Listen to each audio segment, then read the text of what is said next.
Breaking news ఏపీలో MLC నామినేషన్ల సందడి నెలకొంది. ఎమ్మెల్యే కోట ఎమ్మెల్సీ ఎన్నికల్లో టీడీపీ అభ్యర్థులు కావలి గ్రీష్మ, బీటీ నాయుడు, బీదా రవిచంద్ర నామినేషన్లు దాఖలు చేశారు. అసెంబ్లీ కమిటీ హాల్లో నామినేషన్లు దాఖలు కార్యక్రమానికి మంత్రులు లోకేష్, అచ్చెన్నాయుడు, కొల్లు రవీంద్ర, ఎమ్మెల్యేలు, ఎమ్మెల్సీలు పాల్గొన్నారు.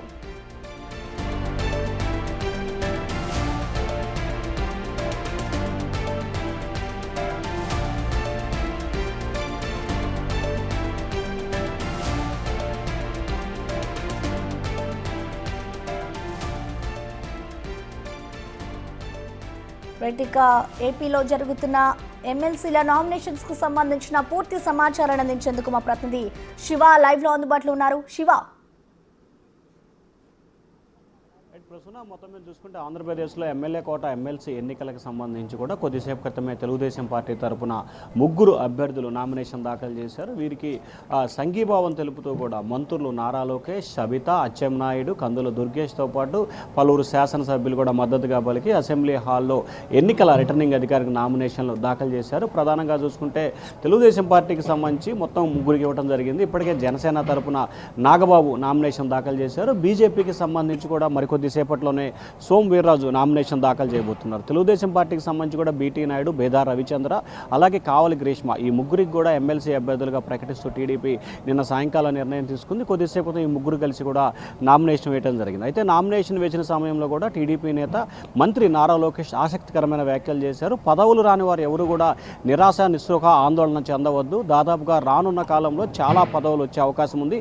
ప్రతి ఒక్కరికి పదవులు ఇస్తాము. ఖచ్చితంగా పార్టీ కోసం కష్టపడ్డ ప్రతి కార్యకర్తకి, ప్రతి నాయకుడికి అండగా ఉంటాం. పదవులు వస్తాయి, ఎవరు కూడా నిరుత్సాహపడద్దని చెప్పి లోకేష్ కీలకమైన వ్యాఖ్యలు చేశారు. అలాగే ముఖ్యంగా చూసుకుంటే మహిళలకు సంబంధించి కూడా యువ మహిళని ప్రోత్సహించే భాగంగానే కావలి గ్రీష్మకి తాము పదవి ఇచ్చాము. వాటితో పాటుగా ముఖ్యంగా కులాల సమీకరణలు దేశంలోనే మొట్టమొదటిసారిగా తెలుగుదేశం పార్టీ అంటే బీసీలు, బీసీలు అంటేనే తెలుగుదేశం పార్టీ, ఆ రకంగా కొనసాగిస్తూ దేశంలో ఏ పార్టీ చేయని రీతిలో బీసీలకి అగ్రతాంబూలం ఇచ్చాం. 3 ఎమ్మెల్సీ స్థానాలకు సంబంధించి 2 బీసీలకు ఇచ్చిన ఏకైక పార్టీ టీడీపీ అని చెప్పి కూడా లోకేష్ చెప్పిన ప్రయత్నం జరిగింది. మరికొద్ది సేపట్లోనే కూటమి తరపున మొత్తం 5 ఎమ్మెల్సీ స్థానాలకు సంబంధించి కూడా 4 నామినేషన్లు దాఖలై మిగిలిన ఒక్క నామినేషన్ సోము వీర్రాజు కూడా మరికొద్ది సేపట్లోనే ఆయన ఇప్పటికే విజయవాడ పార్టీ కార్యాలయానికి చేరుకున్నారు. అక్కడి నుంచి కూడా ఆయన బీఫామ్ తీసుకొని శాసనసభకు వచ్చి నామినేషన్ దాఖలు చేయబోతా ఉన్నారు. ప్రసూన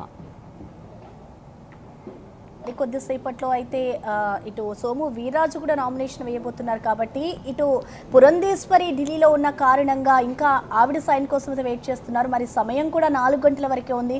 అసలు ఏం జరుగుతుంది అనుకోవచ్చు? అంటే ఇవాళ నామినేషన్ వేస్తారనుకోవచ్చా? అంటే ఖచ్చితంగా అంటే నామినేషన్ వ్యవహారానికి సంబంధించి కూడా బీజేపీ అధిష్టానం ఇప్పటికే ఒక కీలకమైన నిర్ణయం తీసుకుంది.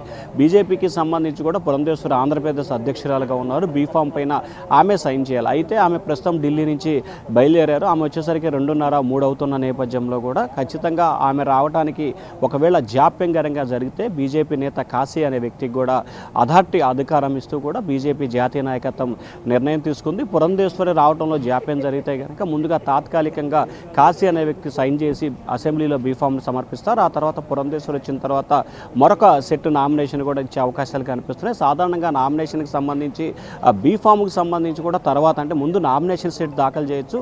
బీఫామ్కి సంబంధించి కూడా ఇవ్వడానికి సంబంధించి తర్వాతే ఇచ్చే అవకాశం ఉన్నట్లు కూడా తెలుస్తూ ఉంది. సో ఒకవేళ ఆ అవకాశం కనుక లేకపోతే కనుక బీజేపీ ఇప్పటికే అథారిటీ అధికారి ఒక వ్యక్తిని నియమించింది కాబట్టి అతను సైన్ చేసిన బీఫామ్ను కూడా ఎన్నికల అధికారికి బీజేపీ ఇచ్చే అవకాశాలు కనిపిస్తున్నాయి. ఇప్పటికే సోము వీర్రాజు బీజేపీ రాష్ట్ర కార్యాలయం చేరుకున్నారు. అక్కడి నుంచి కూడా ఆయన మరికొద్ది సేపట్లోనే బయలుదేరి మధ్యాహ్నం 3 గంటల్లోపు ఆయన నామినేషన్ దాఖలు చేయబోతా ఉన్నారు. ప్రసన్న. శివ.